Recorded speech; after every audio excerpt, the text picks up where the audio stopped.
Welcome to top news. రాష్ట్రంలో మరో 10 రోజుల్లో కురుక్షేత్ర మహాసంగ్రామం జరగబోతోందని సీఎం జగన్ అన్నారు. ఉమ్మడి ప్రకాశం జిల్లా కనిగిరిలో వైసీపీ అభ్యర్థుల తరపున ఎన్నికల ప్రచారం నిర్వహించారు. ఈ సందర్భంగా జగన్ మాట్లాడుతూ తాము అధికారంలోకి వస్తేనే సంక్షేమ పథకాలు కొనసాగుతాయని, లేని పక్షంలో అన్ని రద్దవుతాయని తెలిపారు. ఈ ఎన్నికలు ప్రజల భవిష్యత్తును నిర్ణయిస్తాయని, అధికారంలోకి వచ్చిన వెంటనే పింఛన్దారులకు మళ్లీ ఇంటి వద్దనే నగదు అందిస్తామని చెప్పారు. ఎన్నికల సంఘానికి మాజీ ఈసీ నిమ్మగడ్డ రమేష్ ఫిర్యాదు చేయడం వల్లే రాష్ట్రంలో పెన్షన్దారులకు కష్టాలు వచ్చాయన్నారు. ఇంటి వద్దనే అందుకోవాల్సిన పింఛన్లు బ్యాంకుల దగ్గర పడిగాపులు కాసి తీసుకోవాల్సి వచ్చిందని మండిపడ్డారు. గతంలో పెన్షన్ల విషయంలో అవ్వాతాతలకు అన్యాయం జరిగిందన్నారు. తాను అధికారంలోకి వచ్చిన తర్వాత న్యాయం చేశామన్నారు. ఒక్క నెల ఓపిక పడితే మళ్లీ వాలంటీర్లు ఇంటి వద్దకి వచ్చి పింఛన్లు పంపిణీ చేస్తారని చెప్పారు. ఎవరికీ లంచాలు ఇవ్వకుండా, ఎవరి చుట్టూ తిరగాల్సిన పని లేకుండా ఇంటి వద్దనే పింఛన్లు అందిస్తామని సీఎం జగన్ తెలిపారు. నేరుగా అవ్వాతాతల ఇంటికే ఆ మనవళ్ళు, ఆ మనవరాల రూపంలో వాలంటీర్లు వచ్చి చిక్కటి చిరునవ్వుతో గుడ్ మార్నింగ్ చెబుతూ మనవల్లగా మనవరాళ్ళగా ఆ అవ్వాతాతలకు మంచి చేసే కాలం ఈ చంద్రబాబు నాయుడు గారి పాపిష్టి కళ్ళు పడేంత వరకు బాగా కొనసాగింది. ఎప్పుడైతే చంద్రబాబు కళ్ళు పడ్డాయో, ఆ పాపిష్టి కళ్ళు పడ్డాయో, అప్పుడు ఈ చంద్రబాబు ఏం చేశాడు? తన మనిషి అయిన నిమ్మగడ్డ రమేష్ చేత వాలంటీర్లు ఇంటికి పోకూడదట, వాలంటీర్లు పెన్షన్ ఇవ్వకూడదట అని చెప్పి కేంద్ర ఎన్నికల కమిషన్కు తానే దగ్గర ఉండి సిఫార్సు చేయించి వాళ్ళతో ఉత్తర్వులు ఇప్పించాడు. నా అవ్వాతాతలకు ఇంటికే పెన్షన్ వాలంటీర్లు ఇవ్వకూడదట అని. అంతటితో ఆగిపోలేదు ఈ చంద్రబాబు పాపిష్టి చేష్టలు. ఈ చంద్రబాబు పాపిష్టి చేష్టలు అంతటితో కూడా ఆగిపోకుండా, ఇంకా కడుపు మంట చల్లారకుండా ఈ పెద్ద మనిషి ఏం చేశాడు? అవ్వాతాతలు బ్యాంకుల చుట్టూ తిరిగేట్టుగా వాళ్లకు బ్యాంకుల్లో జమ చేయమని చెప్పాడు ఈ పెద్ద మనిషి చంద్రబాబు నాయుడు గారు. ఎన్నికల కమిషన్ అక్కడి నుంచి ఆదేశాలు ఇచ్చింది. ఇచ్చిన మేరకు ఇవాళ అవ్వాతాతలందరూ కూడా బ్యాంకుల చుట్టూ తిరిగే కార్యక్రమం చేస్తా ఉన్నారు. ఆ అవ్వాతాతలు బ్యాంకుల చుట్టూ తిరుగుతూ, ఆఫీసుల చుట్టూ తిరుగుతూ, ఆ అవ్వాతాతలు ఇంతటి ఎండలో క్యూలో నిలబడి ఆ కార్యక్రమాలన్నీ చేస్తూ చంద్రబాబు నాయుడు గారిని తిట్టకుండా తిడతా ఉంటే ఈ పెద్ద మనిషి చంద్రబాబు నాయుడు ఏం చేస్తా ఉన్నాడు? ఆయన చేసిన దౌర్భాగ్యపు పని కూడా ఆయన కనీసం నేను ఈ దౌర్భాగ్యపు పని చేశాను అని కూడా చెప్పుకునే ధైర్యం లేదు. ఆ నెపాన్ని కూడా మీ బిడ్డ మీద వేస్తా ఉన్నాడు. ఆ నెపాన్ని కూడా ఆ చంద్రబాబు, ఆయన దుష్టయం, ఆయన ఎల్లో మీడియా వీళ్ళందరూ కలిసి ఆ నెపాన్ని కూడా మీ బిడ్డ మీద వేస్తా ఉన్నారు. ఆ ఈనాడు కథలు చూస్తే, ఆ ఆంధ్రజ్యోతిలో టీవీల్లో చూస్తే, ఆ టీవీ ఫైల్లో చూస్తే అసలు వీళ్ళంతా మనుషులేనా అని చెప్పి అనిపించేంత దారుణమైన రాజకీయాలు చేస్తా ఉన్నారు ఈ రోజు ఇక్కడ. నేను ఇవాళ మీ అందరితో కూడా ఒకటే అడుగుతా ఉన్నా.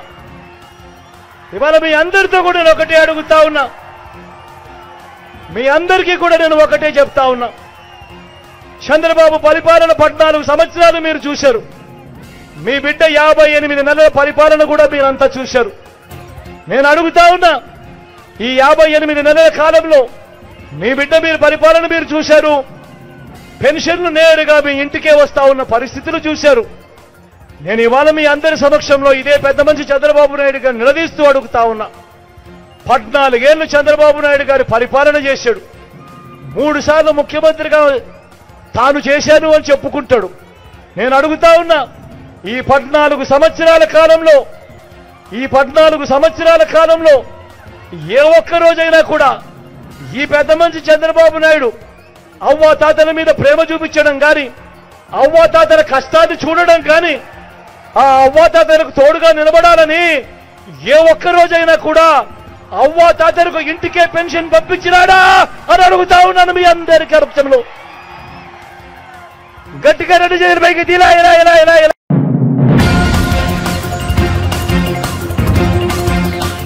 తాను బస్సు యాత్రను ప్రారంభించాక కాంగ్రెస్ బీజేపీ నేతల గుండెలు వణుకుతున్నాయని, వారు వణికిపోతున్నారని బీఆర్ఎస్ అధినేత కేసీఆర్ అన్నారు. శుక్రవారం పెద్దపల్లి పార్లమెంట్ నియోజకవర్గం పరిధిలోని రామగుండంలో నిర్వహించిన రోడ్ షోలో పాల్గొన్న కేసీఆర్ మాట్లాడుతూ బీఆర్ఎస్ ఎంపీల గెలుపులోనే తెలంగాణ గెలుపు ఉందన్నారు. అరచేతిలో కాంగ్రెస్ వైకుంఠం చూపించిందన్నారు. కేంద్రంలో రాబోయేది సంకీర్ణ ప్రభుత్వమేనన్నారు. మోదీ పాలనలో మత విద్వేషం, దేశం నాశనం తప్ప మరేమీ లేవని ఆరోపించారు. బీజేపీ హయాంలో రూపాయి విలువ తగ్గుతోందన్నారు. డాలర్ మారకంతో పోలిస్తే రూపాయి విలువ 84 స్థాయికి పడిపోయిందన్నారు. 2 గంటల ముందే వచ్చిన ఆ దిక్కుమాలిన బ్యాన్ ఉంది కాబట్టి ఆ బ్యాన్ తర్వాతనే రావాలని చెప్పి 8:15 తర్వాత నేను బయటికి రావడం జరిగింది. ఇంకొక మాట మీరు గమనించాలి, రాజకీయాలలో మతం గురించి మాట్లాడడం చాలా పెద్ద తప్పు. ఎన్నికల నిబంధనలకు విరుద్ధం.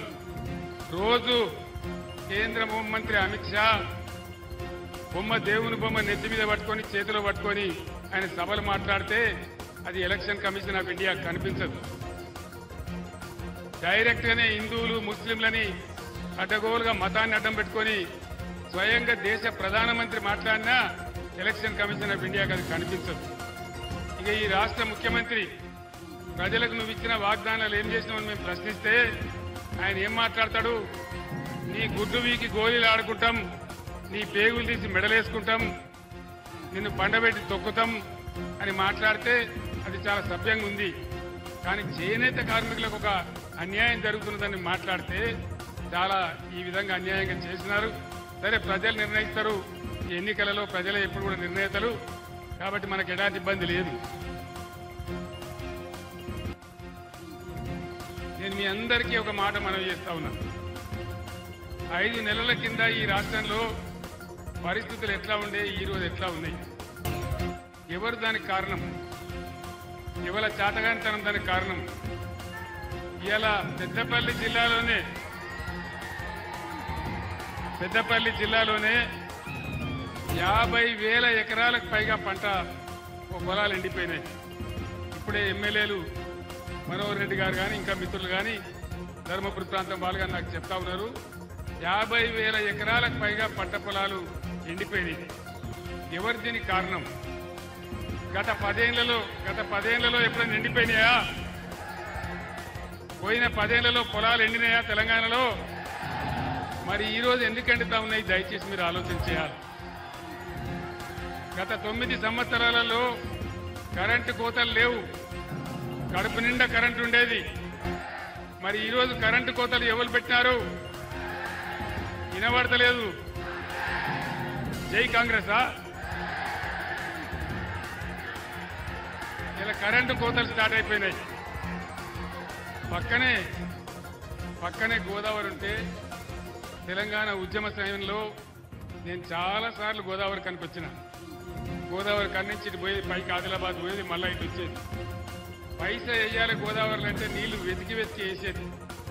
అటువంటి గోదావరిని సజీవ గోదావరి చేసి బ్రహ్మాండంగా ఎన్ని రోజులు గోదావరిలో నీళ్లుండనో, మనకు ఎంత మంచి నీళ్లు వచ్చినాయో అవన్నీ కూడా మీరు చూసినారు. గోదావరి కన్లో గత 6-7 సంవత్సరాలుగా పుష్కలంగా ప్రతి ఇంటికి మంచిగా ఇళ్లలో నల్లా పెట్టి, పేదవాళ్ళు అయితే రూపాయికి నల్లా కనెక్షన్ ఇచ్చి ప్రతి ఇంట్లో కూడా నల్లా ఉండే ప్రతిరోజు నీళ్లు వచ్చేది. ఈరోజు ఎందుకు 2 రోజులకు ఒకసారి దినం తప్పి దినం వస్తూ ఉన్నాయి? ఎందుకు మురికి నీళ్లు వస్తూ ఉన్నాయి? దీనికి కారణం ఎవరు? దయచేసి మీరు ఆలోచన చేయాలి. కాంగ్రెస్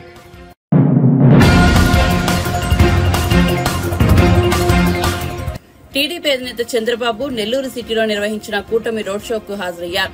ఈ రోడ్ షోలో చంద్రబాబుతో పాటు జనసేనాని పవన్ కళ్యాణ్ కూడా పాల్గొన్నారు. రోడ్ షో అనంతరం నెల్లూరులో ఏర్పాటు చేసిన సభలో చంద్రబాబు ప్రసంగించారు. పవన్ కళ్యాణ్ ఇక్కడే తిరిగిన వ్యక్తి అని, పవన్ కు నెల్లూరులో గల్లీ గల్లీ తెలుసు అని వెల్లడించారు. తనకు తిరుపతిలో ఎలా ప్రతి గల్లీ తెలుసో పవన్ కు కూడా నెల్లూరులో ప్రతి చోటు తెలుసని, ఇదే విషయాన్ని పవన్ కు కూడా చెప్పానని వివరించారు.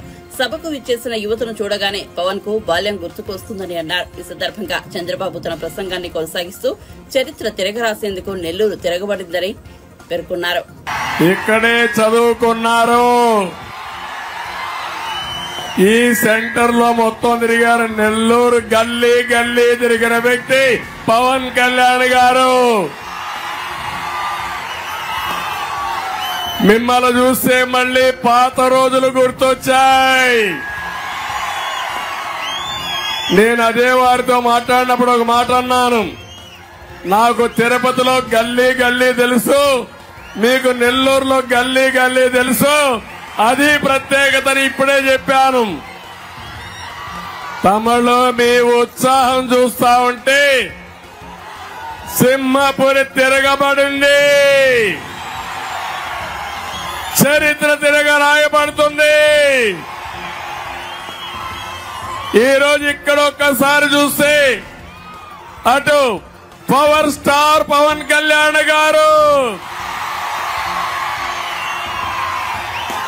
ఇంకో పక్క తెలుగుదేశం పార్టీ,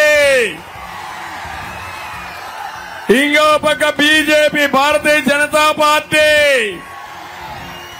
ముగ్గురు కలిసిన తర్వాత ఎవడైనా ఉంటాడా తమ్ముడు అని అడుగుతున్నా.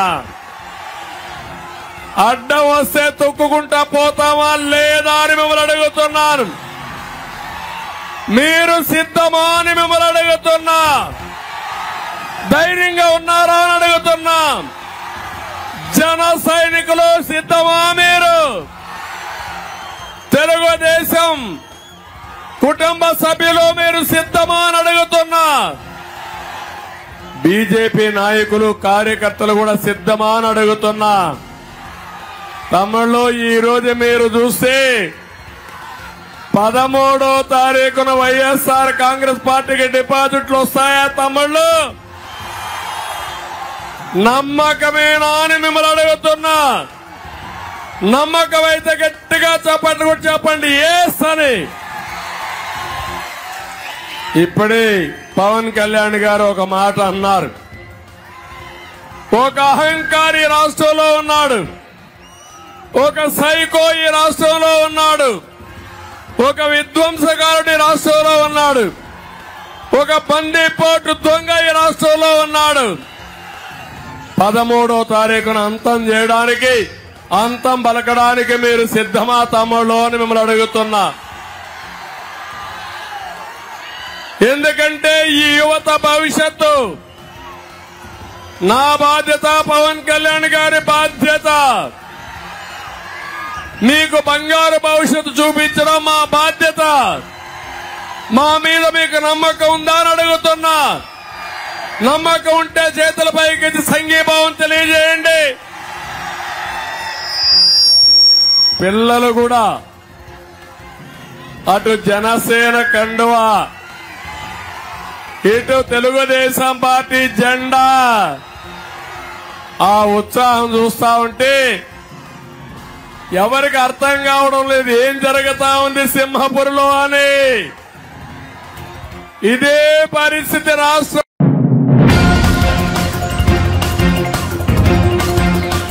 నెల్లూరు నగరంలో కూటమి ఆధ్వర్యంలో భారీ రోడ్ షో నిర్వహించారు. అనంతరం నిర్వహించిన సభలో టీడీపీ అధినేత చంద్రబాబు నాయుడు, జనసేన పార్టీ అధ్యక్షుడు పవన్ కళ్యాణ్ పాల్గొన్నారు. ఈ సందర్భంగా పవన్ కళ్యాణ్ ప్రసంగిస్తూ నెల్లూరులో ఇంతటి ఘనస్వాగతం లభించిందని ఊహించలేదన్నారు.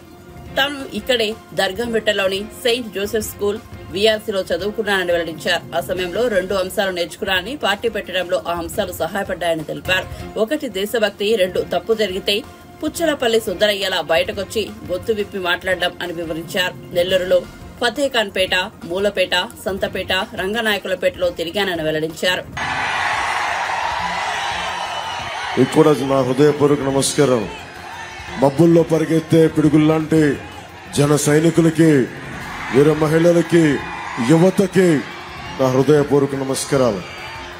నేను ఆరాధించే కవి, నేను అనుక్షణం గొంతు ఆయన కవితల్ని నా గొంతులోంచి పలికించే కవి, పేరుకి గుంటూరైనా, గుంటూరు శేషేంద్ర అయినా పుట్టింది నెల్లూరులో. అలాంటి శేషేంద్ర గారు ఇదే ట్రంక్ రోడ్లో నన్ను ఫతేఖాన్పేట నెల్లూరు నుంచి మా అమ్మమ్మ గారి ఇల్లు మూలాపేటలో కానీ, స్టోన్ హౌస్ పేటలో కానీ మా బంధువులందరూ ఇందరికి నడిచెళ్ళేటప్పుడు నేను ఒకటి ఆలోచించేవాడిని, నాకు ఏమవ్వాలి పెద్ద అయితే తెలిసేది కాదు. ఏమవ్వాలి అప్పటికి అన్నయ్య చిరంజీవి గారు ఇంకా పెద్ద హీరో కూడా కాదు. ఇది నేను చెప్పేది 6th 7th లో. ఇందాక ఎత్తుకుతున్నా నేను పెరిగిన నెల్లూరు ఎక్కడా ఈ భవంతుల మధ్యలో వెతుకుతా ఉన్నా, కనిపించలా. ఇందాక ట్రంక్ రోడ్ వచ్చి శ్రీరామ డిపో చూడగానే గుర్తొచ్చింది, ఓ ఇది నేను పెరిగిన నెల్లూరు అని. నేను ఎందుకు చెప్తున్నానంటే చిన్నపాటి ఆసరా మనకి ఇంట్లో ఒకళ్ళు కూర్చొని అన్నయ్య చిరంజీవి గారి కంటే కూడా ముందు నెల్లూరులో మన మేనిఫెస్టోలో ప్రత్యేకించి చంద్రబాబు గారు ప్రతిపాదించింది ఆర్య వయసు సమాజానికి సంబంధించి మనకి కన్యక పరమేశ్వరుని వాసవి తల్లిని ఆత్మ బలిదానాన్ని మనకి అధికార దినోత్సవంగా ప్రకటించుకుంటామని. అలాంటి వైశ్య కులానికి చెందిన, నాకు తెలియదు, నా స్నేహితుడు నాకంటే సీనియర్, ఇదే ట్రంక్ రోడ్ లో భవానీ బుక్ సెంటర్ లో ఒక పుస్తకాల షాప్ ఉండేది. శ్రీరామ బుక్ డిపోలో నాకు దొరకని సోషల్ ఈ సైన్స్ కోసం కావాల్సిన అసైన్మెంట్స్ కోసం అన్ని ఎత్తుకుతా ఉంటే భవానీ బుక్ సెంటర్కి వెళ్తే నాకు ఇచ్చాడు. అంటే ఒక వ్యక్తి నాకు ఎంత అండగా నిలబడ్డాడంటే, ఈ రోజు నేను బలంగా పొలిటికల్ పార్టీ పెట్టగలిగి దశాబ్దం నుంచి పార్టీ పెట్టి నడపగలుగుతున్నానంటే ఒకళ్ళు నాకు ఇచ్చిన జ్ఞానం. ఏం చేయలేదు నాకు, నా పుస్తకాల షాప్లో నువ్వు చదువుకో ఫ్రీగా అని. నేను కాలేజీకి వెళ్ళా, మధ్యాహ్నాలు పుట్టిన విఆర్ కాలేజ్, ఇంట్లో కాలేజీకి అని చెప్పి వెళ్ళి పుస్తకాల షాప్లో కూర్చొని అన్ని పుస్తకాలు తిరిగేసేవాడిని. Politics, social, history, political science అన్ని చదివేవాడిని. ఆ జ్ఞానం నాకు ఎంత ఉపయోగపడిందంటే ఇంటర్మీడియట్ పాస్ అవ్వడానికి ఉపయోగపడలేదు, కానీ మీకోసం ఇక్కడ రోడ్ల మీదకి వచ్చి ఒక గూండా ప్రభుత్వానికి, ఒక గూండాగర్దీ చేసే రాజకీయ నాయకుడికి ఎదురు నిలబడటానికి దమ్ము చేయూతనిచ్చింది. నేను ప్రత్యేకించి పెట్టి పొట్ల నేను చెప్పదలుచుకున్నది ఇక్కడ ఉన్న యువత అందరికీ, ఎవ్వరు కూడా పెట్టి పుట్టరు. మనల్ని మనం ఎలా మలుచుకుంటామో. చిన్నప్పుడు మా నాన్న ఫతేగన్పేట మాకు అక్కడ ఉండేటప్పుడు మా నాన్న ఒక మాట చెప్పేవాడు,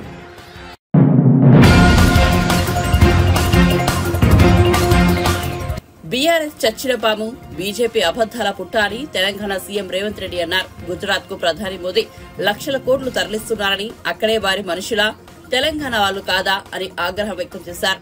ధర్మపురి కాంగ్రెస్ జనజాతర సభలో పాల్గొన్న ఆయన మాట్లాడుతూ, ఇందిరాగాంధీ, సోనియా గాంధీ ప్రాతినిధ్యం వహించిన రాయ్ బరేలీ నియోజకవర్గం నుంచి రాహుల్ గాంధీ నామినేషన్ వేశారని, ఈ నామినేషన్ కార్యక్రమంలో పాల్గొనడం తనకు సంతోషంగా ఉందన్నారు.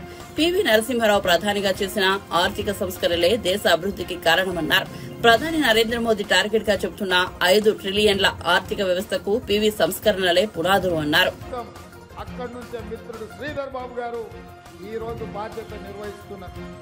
అదే కాకుండా ఈ ప్రాంతం నల్ల బంగారం, సింగరేణి బొగ్గు గనులు, ఈ సింగరేణి పరిశ్రమ ఆనాడు నిజాంల నుంచి ఉమ్మడి రాష్ట్రంలో కావచ్చు, ఈనాడు తెలంగాణ రాష్ట్రంలో దాదాపుగా 50,000 కుటుంబాల సింగరేణి కార్మికులు ఈ ప్రాంతంలో ఉండడమే కాదు, ఒక భుజాన సింగరేణి గని కార్మికులు బొగ్గు దవ్వే సాయుధము ఉంటే, రెండో భుజాన కాంగ్రెస్ పార్టీ జెండాను మోసి మన శాసనసభ ఎన్నికలలో ఈ కోల్బెట్ ఏరియా మొత్తాన్ని 3 రంగుల జెండాను ఎగరేసిన ప్రాంతం సింగరేణి కార్మికులు. ఇది నల్ల బొగ్గు కాదు, నల్ల బంగారం అని సమాజం అంతా అనుకుంటున్న ప్రాంతం. మరి 1990లో సింగరేణి దివాలా తీసి మూతపడే పరిస్థితి వచ్చినప్పుడు ఆనాడు కాకా వెంకటస్వామి గారు కేంద్ర ప్రభుత్వంతో మాట్లాడి 1000 కోట్ల రూపాయల నాడు కేంద్ర ప్రభుత్వం నుంచి ఈ సింగరేణి సంస్థకు మంజూరు చేయించి సింగరేణి సంస్థను కాపాడి ఇవాళ వేలాది కుటుంబాలకు నిలువ నీడనిచ్చి చేతి నిండా పని ఇచ్చిన పరిశ్రమ సింగరేణి గనులు. దాన్ని కాపాడింది కాకా వెంకటస్వామి గారు. వారు కూడా ఈ ప్రాంతం నుంచే గల్లీ నుంచి ఢిల్లీ వరకు కార్మిక బిడ్డగా, కార్మిక నాయకుడుగా, కేంద్ర మంత్రిగా రాణించి ఈ ప్రాంతానికి దేశంలోనే వన్నెరెత్తిన కాక వెంకటస్వామి గారు కూడా ఈ పెద్దపల్లి ప్రాంతం వాడే. వీరే కాదు, స్పీకర్ గా ఆదర్శవంతుడుగా రాజకీయాలకు అతీతంగా స్పీకర్ అంటే ఇలా ఉండాలి అని ఆ పదవికే వన్నెరెత్తిన పెద్దలు శ్రీపాదరావు గారు. శ్రీపాదరావు గారు కూడా ఈ మంత్రి శాసనసభ నియోజకవర్గం నుంచే ప్రాతినిధ్యం వహించి గౌరవం తెచ్చిండు. ఆ పదవికే వన్నె తెచ్చిండు. ఈ రోజు వారి వారసుడుగా మిత్రుడు శ్రీధర్ బాబు గారు కూడా కొనసాగిస్తున్నారు. అంటే ఈ ప్రాంతంలో టీవీ నరసింహారావు గారు కావచ్చు, కాక వెంకటస్వామి గారు కావచ్చు, కీర్తి చేతులు శ్రీపాదరావు గారు కావచ్చు, విలువలతో కూడుకున్న రాజకీయం, ప్రజా సేవ చేయాలన్న ఆకుంఠిత దీక్షతోటి ప్రజల మధ్యలోనే వాళ్ళు చేసే జీవితం గడిపిన నాయకులు ఇవాళ ఈ ప్రాంతం నుంచి ప్రాతినిధ్యం వహించింది. వాళ్ళే కాదు, ఇవాళ ఎన్నికైన 7 మంది శాసనసభ్యులు కూడా ప్రజలకు సేవ చెయ్యాలన్న చిత్తశుద్ధితోనే ఈ రోజు వాళ్ళు కార్యక్రమాలను చేపడుతున్నారు. అందుకే వాళ్ళు అడిగిన పత్తిపాక కావచ్చు, పాలకుర్తి కావచ్చు, రామగుండం పవర్ స్టేషన్ కావచ్చు, నేతకాని కార్పొరేషన్ కావచ్చు, అదే విధంగా సింగరేణి కార్మికుల సమస్యల విషయంలో వాళ్ళు ఏ సమస్యలైతే నా దృష్టికి తెచ్చిందో తప్పకుండా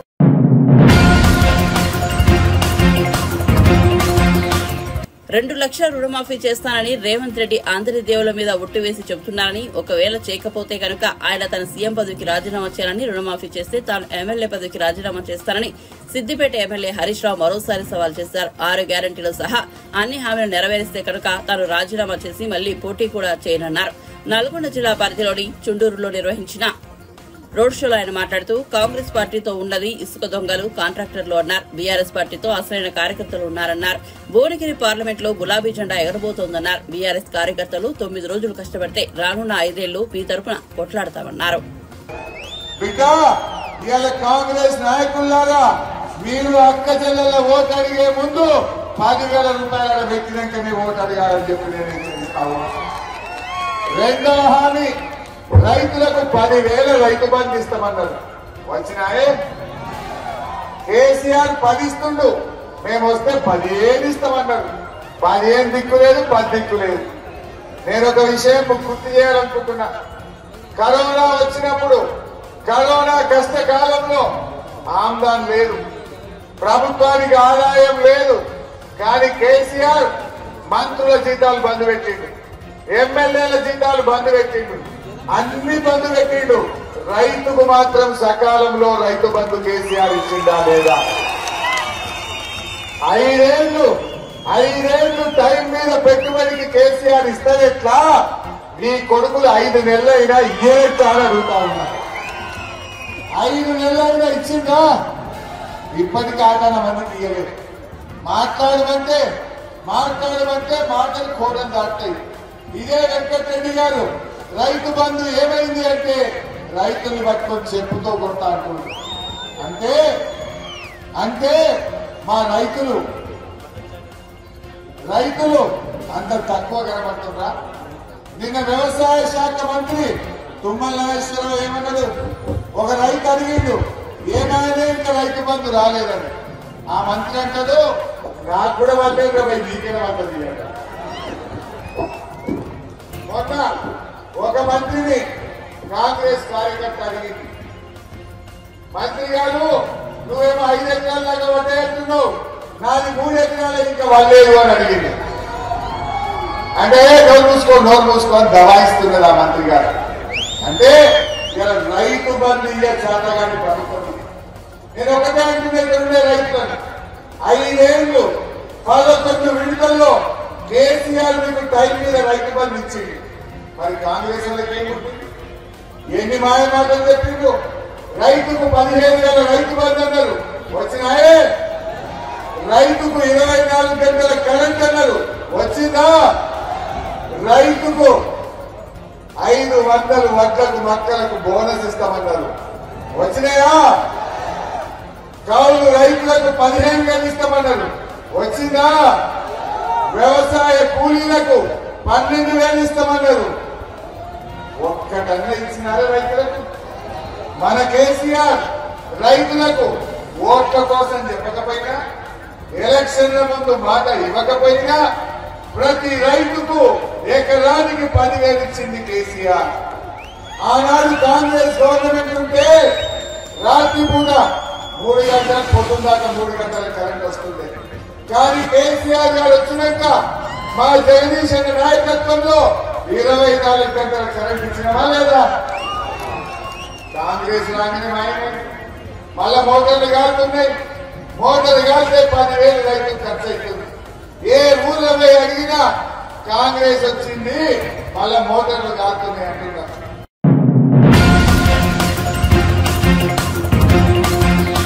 మచిలీపట్నం ఎమ్మెల్యే పేర్ని నాని తనయుడు వైసీపీ అభ్యర్థి పేర్ని కిట్టుపై హత్య కేసు నమోదైంది. మచిలీపట్నం 8వ డివిజన్లో నివాసం ఉండే జనసేన నాయకుడు కర్రీ మహేష్ ఇంటిపై దాడి చేసిన కేసులో ఆయన్ను ఏవన్గా పోలీసులు కేసు నమోదు చేశారు. పేర్ని కిట్టుతో పాటు వైసీపీ నాయకులు చిలకలపూడి గాంధీ, చిలంకుర్తి వినయ్, సీనయ్య, ధనబాబు, లంకే రమేష్ పైన పోలీసులు కేసు నమోదు చేశారు. పేర్ని కిట్టు మచిలీపట్నం ఎమ్మెల్యే అభ్యర్థిగా పోటీ చేస్తున్నారు. దీంతో మచిలీపట్నం విశ్వబ్రాహ్మణ కాలనీలో ఆయన ఎన్నికల ప్రచారం నిర్వహిస్తూ జనసేన నేత కర్రీ మహేష్ నివాసం వద్ద భారీగా బాణసంచా పేల్చారు. దీంతో నిప్పురవ్వలు మహేష్ ఇంటిపై పడ్డాయి. అయితే అక్కడున్న మహిళలు ప్రశ్నించడంతో పేర్ని కిట్టుతో పాటు ఆయన అనుచరులు రెచ్చిపోయారు. కర్రీ మహేష్ ఇంట్లోకి చొరబడి కుటుంబ సభ్యులపై దాడి చేశారు.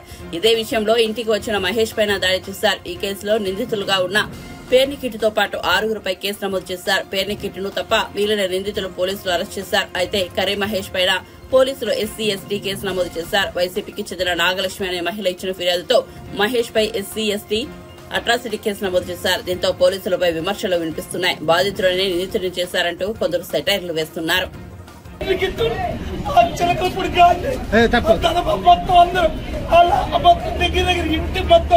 అద్దాలు పగలగొట్టి చిన్న పిల్లలను కూడా చూడకుండా కొడతారా? ఈ అధికారులు చూసుకొని కొడతారు సార్. ఇంకా రాజకీయం వెళ్ళాలి. ఈ రాజకీయ పోతారా? వీళ్ళు చేసే ఇది గోడ వేసానికి వీళ్ళ వెనకాల జనాలు ఉన్నారని కారు ఉందని సేంటమ్మకాయ జనాలు తెచ్చి కొడుతున్నారు. మా అత్త, మా పెద్దల్ని, మా అత్త మేము లేవు ఇళ్ళ కాడ ఎలా బాధ్యత అలా బాధ్యత బాబు. ఇదే సార్, ఇదే వీళ్ళ అరాచకం. మా ఆవిడ ఏం చేస్తుందంటే నేను పెళ్లి చేసుకున్న మా ఆవిడ ఒక్కసారి కూడా టచ్ చేయాలి. ఇప్పుడే ఇలా చేశారండి, రేపు దేనికైనా తెగిస్తారుగా, దేనికైనా తెగిస్తారుగా. అసలు మాకు రక్షణ ఏంటి? మరి నా భర్తకి నా పిల్లకి రక్షణ ఏంటి? దేనికైనా తెగిస్తావు లేదా చెప్పండి. మొగోళ్ళు లేనప్పుడు వచ్చేదే బయటికి రండి అంటే అదే అదే వేదిక వచ్చేస్తారండి దౌర్జన్యంగా ఎలా పడిగొట్టి అద్దాలు పగలగొట్టి ఇదే రాజకీయం అంటే ఒకళ్ళు కొట్టి సంపుతా సార్. సంపుతా అన్నాడనే ఆనాడే అన్నాడు. ఆ పేరు నాని గారు ఈనాడు ఇలా చేయించాడు. చంపేసి పుణ్యం కట్టుకుంటారు.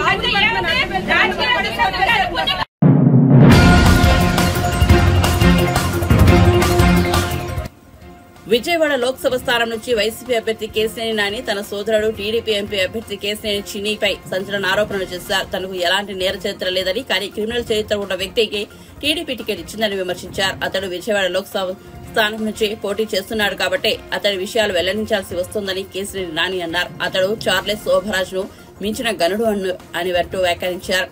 కేశినేని చిన్ని నేను 25 ఏళ్ల కిందట విడిపోయాం. ఇప్పుడు అతను టీడీపీ తరఫున ఎన్నికల్లో పోటీ చేస్తున్నాడు. అతడి చరిత్ర ఎలాంటిదో అందరికీ తెలియాలి. చాలా సార్లు అప్పుల పాలయ్యారని చెప్పి మోసం చేశాడు. పిల్లల స్కూల్ ఫీజులు కట్టలేకపోతున్నాను, బాడుగ కట్టలేకపోతున్నానంటూ ఆదుకున్నానని పేర్కొన్నారు.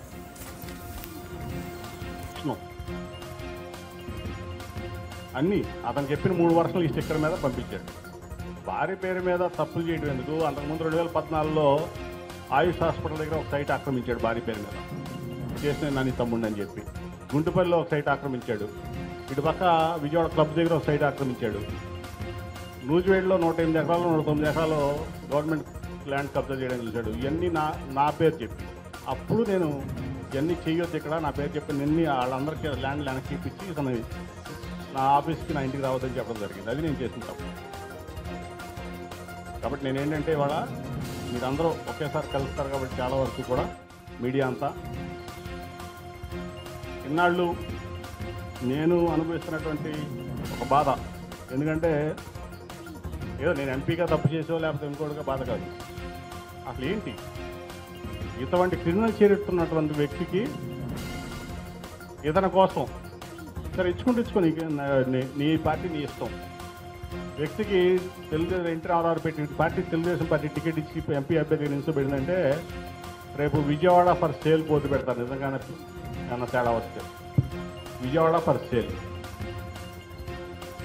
కాబట్టి నేను చెప్పేదండి మీ ద్వారా ప్రజలకు కానీ మీకు కానీ నేను చెప్పేదండి, ఇటువంటి క్రిమినల్స్ని, ఇటువంటి చీటర్స్ని, ల్యాండ్ గ్రాబర్స్ని, పేదవాళ్ళ దగ్గర డబ్బులు తీసుకుని కొట్టేవాళ్ళని ఒక విజయవాడ ఎంపీ అభ్యర్థి అంటేనే నాకు అది నా కుటుంబ సభ్యుడు అంటే నాకైతే డైజెస్ట్ అవ్వట్లేదు నిజం చెప్పాలంటే. సో మీ అందరూ నాకు చాలామంది ఆత్మీయులు కాబట్టి మీ ముందు మనసిప్ మాడాలి కాబట్టి ఫస్ట్ టైం నేను మనసిప్ మాడుతున్నా. ఇంతవరకు నేను పర్సనల్ మీటింగ్స్లో కూడా నేను జయరాజు గారు వీళ్ళందరూ కలిసినప్పుడు కూడా నేను ఎప్పుడు ఈ చెప్పాను ఎంత డీటెయిల్గా మేము సబ్జెక్టు నా దురదృష్టం అనేవాడిని అంతే. సో ఇటువంటి పరిస్థితుల్లో మిమ్మల్ని ఏదో నా ఓటు వేపిస్తామను నన్ను గెలిపిస్తామను అది కాదు. ఉన్న ఫ్యాక్ట్స్ ఏంటంటే మీ ముందు నేను ప్రజెంట్ చేస్తున్నా.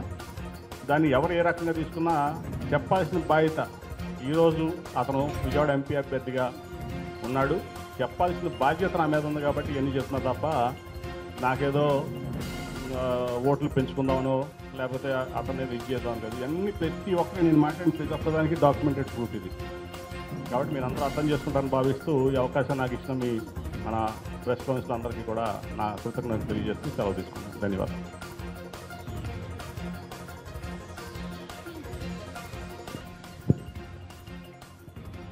ల్యాండ్ టైటిలింగ్ అనే విషయం మీద ఇప్పటిదాకా ఎప్పుడు 2019 నుంచి అక్కడ ముందు ధరణి పోర్టల్ మనం చూసాం తెలంగాణలో, మన ఆంధ్రప్రదేశ్లో జగన్ భూ రక్షణ ఎప్పుడు కూడా సమస్య రాలేదు, ఎవరు రైజ్ చేయలేదు. ఈ ఎలక్షన్స్ ముందు మాత్రమే చంద్రబాబు నాయుడు క్లియర్గా చెప్తున్నారు, నానిగారి ఇల్లు, నా ఇల్లు, ఆయన ఇల్లు కూడా, చంద్రబాబు నాయుడు గారి ఇల్లు కూడా, జగన్మోహన్ రెడ్డి గారు దోశ అనేది మాట చెప్తున్నారు. దీంట్లో ఉన్న లోటు పార్టీ కొంచెం అన్న మీడియాకి అర్థమైనా చెప్తారు. ఒకటి అంటే నేను అంత డీటెయిల్గా నేను లీగల్ ఎక్స్పర్ట్ని కాదు, ల్యాండ్ టైటిల్ యాక్ట్ మీద నేను అంత డీటెయిల్గా వెళ్ళలేదు. కానీ నేను ఒకటైతే చెప్తాను. ఇప్పుడు మీకు చంద్రబాబు నాయుడు గారు 2019లో జగన్మోహన్ రెడ్డి గారు ముఖ్యమంత్రి అయ్యాడు. 2019లో ఆయన వాలంటరీ వ్యవస్థ తీసుకొచ్చాడు. ఏమన్నాడు, గోన్ సంచులు